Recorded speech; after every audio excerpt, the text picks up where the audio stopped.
Hello everyone, आज इस video में डिस्कशन करेंगे हाइब्रिडाइजेशन। जब sp3 हो तो उसके बॉन्ड एंगल क्या बनते हैं, नेम ऑफ स्ट्रक्चर्स क्या होता है, स्ट्रक्चर क्या होता है और एग्जाम्पल क्या होते हैं।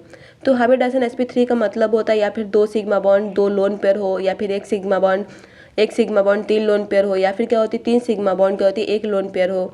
इस प्रकार से हो, मतलब इसका ये सिंपल याद रखो कि 4 होना चाहिए। जब बॉन्ड 4 होता है मतलब 4 होता है तो उसको हम sp3 से कैलकुलेट करेंगे।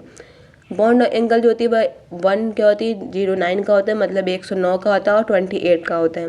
नेम ऑफ स्ट्रक्चर क्या होती है टेट्राहेड्रल होता है जब लोन पेयर प्रेजेंट ना हो, नो लोन पेयर। जब किसी भी प्रकार की लोन पेयर नहीं होता, मतलब केवल 4 सिग्मा बॉन्ड होगा, तब उसकी जो स्ट्रक्चर बनती है टेट्राहेड्रल होती है। जब एक लोन पेयर होगा तो वो पिरामिडल होगा, 2 लोन पेयर होगा तो वी शेप या बेंड शेप का बनता है। स्ट्रक्चर कैसी होती है, जैसे हमारे पास क्या होती है इस प्रकार से बनेगा, मतलब एक ऐसे बनेगा, एक ऐसा और एक ऐसे।